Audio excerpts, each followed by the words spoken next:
you're doing well. My name is Katie and I make book related videos every single Wednesday, and today's video, obviously you can tell by the title, is not book related. I've done a lot of book videos straight in a row, and even though this is a book review channel, sometimes I just like to do something different to make it more interesting for myself. So hopefully you guys like watching these types of videos every now and then. So I'm going to be talking about favorite movies, TV shows, beauty products, everything like that. But before I get started, I did just want to say hello to the subscriber that I ran into, which that's never happened to me before. I've never just run into someone who watches my videos. It was very mind-boggling for myself just to wrap my head around the fact that people actually watch these. But yeah, she's very sweet. Her name was actually also Katie, and she was also a blonde. So that makes me wonder, like, are all my subscribers doppelgangers of myself? Obviously that's not the case, but I did just think that that similarity was funny. So hello Katie if you're watching this. But yeah, so let's go ahead and get started. So my first favorite TV show of the month was Stranger Things, and I'm not going to say too much about this because I'm sure you all have probably finished it at this point. I'm actually still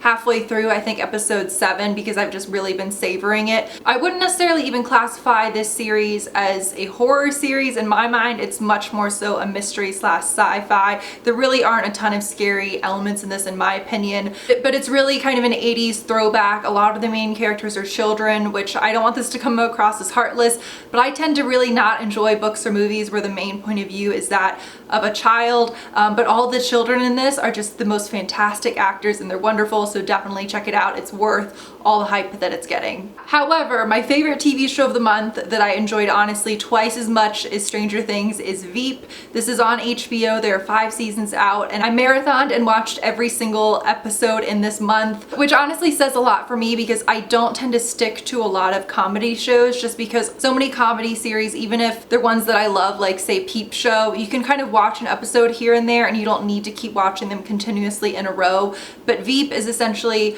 about a woman who is the vice president. Being the Veep is her nickname, and the main storyline is her interacting with all of the people who work for her and her attempting to become president. But it has very dark humor. The cast is just fantastic, and honestly it's maybe in my top 3 favorite shows of all time now. So even if you're someone like me who never gets addicted to comedy series, this one is fantastic. So now on to movies. I just have one, and this is a horror movie that I saw on Netflix, and that is Hush. This is about a woman who is an author who is deaf, and a serial killer essentially is trying to break into her home. Of course, for whatever reason, I forget exactly why, her power goes out. I think he cuts it so she can't get access to her phone or anything like that, and she's deaf on top of all of this. It's so well done, and the main woman is actually, Alex from View from the Bar pointed this out. I was wondering why she looked so familiar, but she does a fantastic job in the movie. But she's the woman from that psoriasis medication ad that's always starting off before YouTube videos. Who knows, let me know if that was the ad before this video. So that was just kind of funny. So during the movie I just kept wondering, like, why isn't she just stabbing him to death with her psoriasis injections? So on to beauty type things. This is actually going to be more so skincare related, but I'm not someone who normally gets excited by skin scare.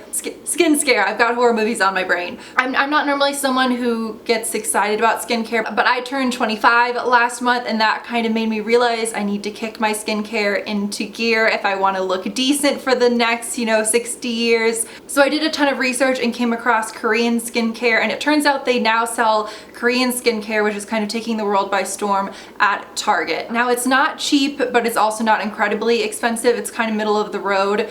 But just for reference, I have quite dry skin. It's not flaky or peely or anything like that, but it is pretty dehydrated. So I went ahead and got their 6-piece hydration trial kit, which is $29, and generally each one of those full size would be $29, so it's a really good way to try everything out. I've only been using it for a week, but I've already noticed my skin's so much more hydrated, so I definitely recommend that. And then as I was doing more like how to take care of your skin research online, I came across a lot of studies that are showing that all of those sort of intense facial exfoliators, like say for example the St. Ives apricot scrub, are actually horrific for your skin and leave tiny tears all over it. So chemical exfoliants are really good to do instead, which I'll link an article below about that. But if you are going to still sort of use a physical exfoliator, as you'd call it on your face, Konjac sponges, I think they're called, are really great. You can get them on Amazon for just a few dollars. I tend to throw mine out at the end of every single month, but they start off rock hard, and as you use them and put it under warm water, they soften up, but they're really good gentle sponges to use with your cleanser that kind of exfoliates your skin a tiny bit, but also isn't harsh or bad for it. And then as a final sort of random thing for this month, I do not like running, I do not like exercise, I don't like most physical movement related things. Most of my friends know this about me.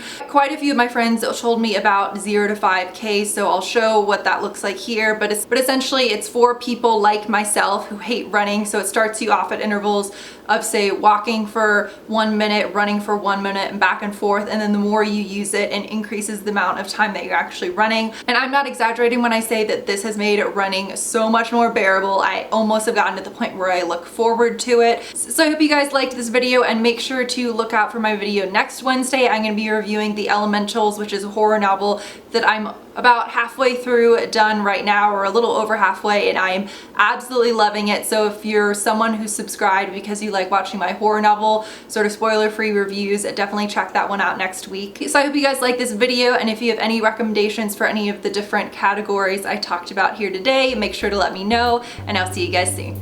Bye.